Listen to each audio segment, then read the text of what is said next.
realise where you're going with this. How did you get this big? This is actually to do with a hate crime. And you're a victim of hate crime. Absolutely. And can we call the police? Are there more people? Would you like to bring the police in? There's a telephone right there. I think we should. Would you like it brought to you? Because it's probably going to be hard to walk there.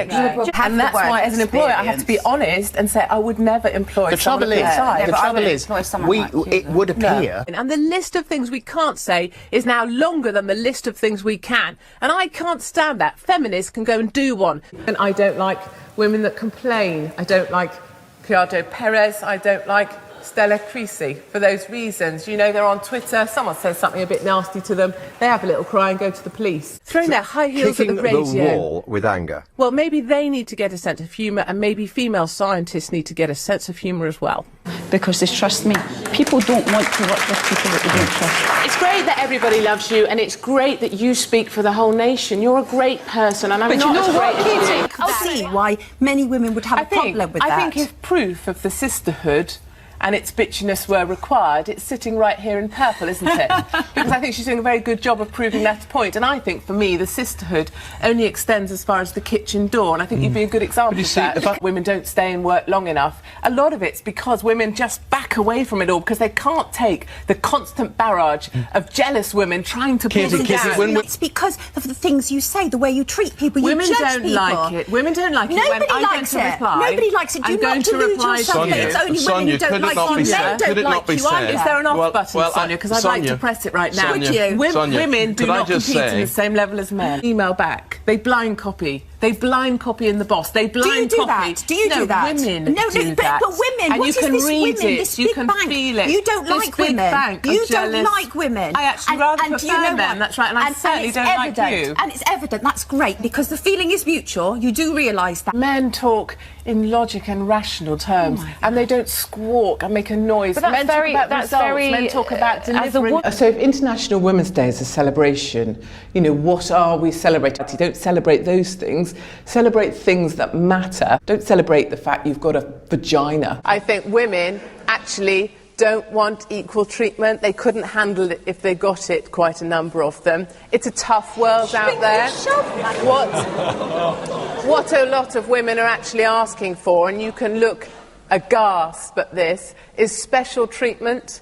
If you look at all female shortlists for positions, is that equal treatment or is that special treatment? I think what women need to realise is that you have to toughen up. We can't ask for equal pay. You have to be paid on performance, and you have to be paid for the results you deliver. I worked for a while in the military, and our forces, the best in the world in my opinion, those poor guys have really died on their swords and have been stabbed in the back by people like Karen Brady. This is the man who talked about grabbing women by the pussy. Is there any part of you that feels this is not my guy? Sweetie, I would rather be grabbed by the pussy than have a pussy for president. Are you clapping? You're clapping someone for being fat. Is that what you're clapping? You said you've never seen a fat, happy person. You're looking at one. Because fat and being fat and happy is... I do not know what you are clapping. I do not understand what you are clapping. Because I do not understand why don't you address Andrea? Because they're the ones clapping. I know, but she's the one speaking, and she's saying that you've just called her lazy, you've said that she's fat, she's unhappy, and she's trying to explain herself. She said, I'm this weight, I am happy, so why don't you deal with her rather than the crowd? Because it's interesting to me that we're celebrating the wrong things in this society. No, we're not celebrating. But I don't believe you can be fat and happy. I think that's an example of greed, sweet pea, because you weigh 25 stone. Actually, no, I'll tell you what, I want to hear my argument. No, because I don't. to shut you down. You're a raging, angry, fat person in a pink jacket.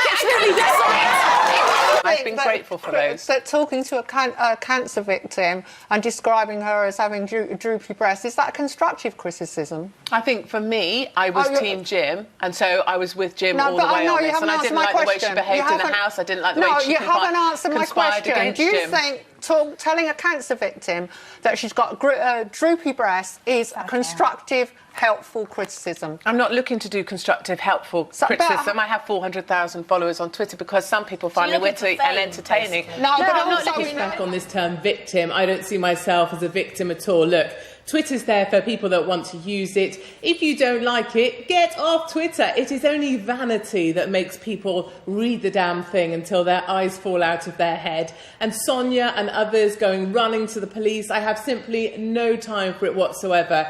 The police currently don't have time nor the manpower to visit, you know, people that have their garages broken into or their cars broken into. I really don't think the boys in blue need to be worrying about a couple of boys who still live at home with their mums, who floss their teeth with their toenails, writing a few nasty things. For me, I'm pretty much man enough to get over that myself. Katie, I'm not worried at all. As usual, the thing is, Katie, the reason you would get trolled is because you are a media... You're a media troll, though, Katie. That's why you'd get trolled. Now, one of the reasons that I got trolled was because I stood up against paedophilia. And when people tweet you and say, I know where you live and I'm going to come and murder you, that's a big difference to somebody saying, Katie Hopkins, you're a pain, we don't like you, you've got a big nose, or whatever they say to you. There's a big difference between that. I'm going to read you something I had this morning. I'm going to come to your house, tie you down and murder your children while you're watching. Disgusting, now, I had that this Katie. morning, Sonia, so do not dismiss the tweets I get and assume you know better. You don't know better, but I am man enough to deal with this stuff, and I enjoy the fact Twitter This is there. nonsense. Yes, it's blunt, but if No, you want Katie, polite, you go and deal dress with people. in a dress and go to a tea party. Katie, you deal with people You keep who saying, I Katie, do, I'm listening. who are on the verge Sonia, of please don't keep suicide. saying my name Katie, 10 times. talking over me doesn't solve the problem. We have a real issue here, and we are in danger because of media loudmouths like you of not dealing with it appropriately. And what we need to do is we need to define what trolling is, okay? And trolling is not freedom of speech. Just because somebody says, for example, I don't agree with that official story, that's not trolling. So the media already do not understand what trolling is, okay? But it doesn't help when somebody like you in a position that you're in says it's okay for somebody to send you that kind of tweet. That is totally unacceptable. Yeah, it's okay, Sonia.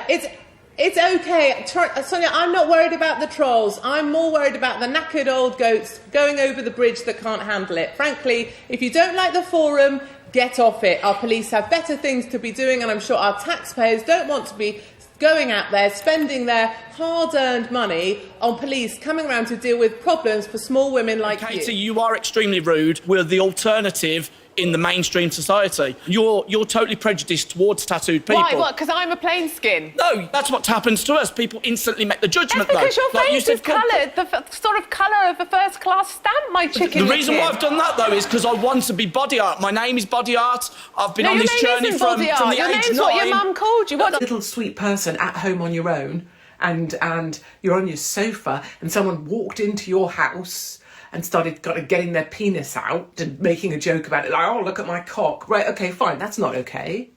But if you're in the media, expect frickin' things to be a bit wild sometimes. Expect a guy to make a joke about his knob. I don't really care if you got your cock out. I don't really care if you rubbed your cock on someone when you were doing Strictly Come Dancing. I don't really care if you rubbed your cock on Kirsty Walk. I don't give a shit. We all do whatever we've got to do. If they had a complaint, they should have said it at the bloody time. And ultimately, if the rumours were true about whatever, why did they keep inviting you back and having you do every goddamn programme? How do they suddenly decide today's the day you get crucified? You know, in his first statement, he talked about middle-class, middle-aged women. They're exactly the women who are a bit disappointed by their own lives. It's the mumsnet mums. They're a bit bored by their own life. They've got enough money, they've got children, they've probably got a husband they're not that fussed by. You know, most of them haven't given anyone a blowjob in a decade, but that's not the point. The point is they're sort of sat there slightly embittered by not quite doing as well in life as they thought they might, and the competitiveness amongst their own social circle and all that bragging about what Iolanthe won in her school, whatever. That's the type of person that's just a part of this pylon. And that's okay, but kind of being aware of that is helpful, because it helps you understand that a lot of the noise you're hearing is actually just people who are quite unhappy in their own lives. And that doesn't make it better. It's just a sort of sad indictment of the smallness of some people. So when you become the pariah, I've been the pariah for decades, even people that know you well will do what's best for themselves. And this is really hard. So let's just say you have someone that you work with and they will distance hard. And that is tough because they know you, they know that you're a good egg. They know that actually behind the scenes you're a very sweet person, but they'll distance hard because they're self-preserving and they'll have been given advice to self-preserve. And when you're a complete pariah, or when you are going to be fatally, mortally wounded, as Greg Wallace is, the best advice that someone's going to give them is to keep away from you. And it's horrible, but it is how it works. And it's one of the toughest things, I think, to deal with, is that distancing, not by people who don't know you, it doesn't matter, but by people who do know you. I found that particularly hard.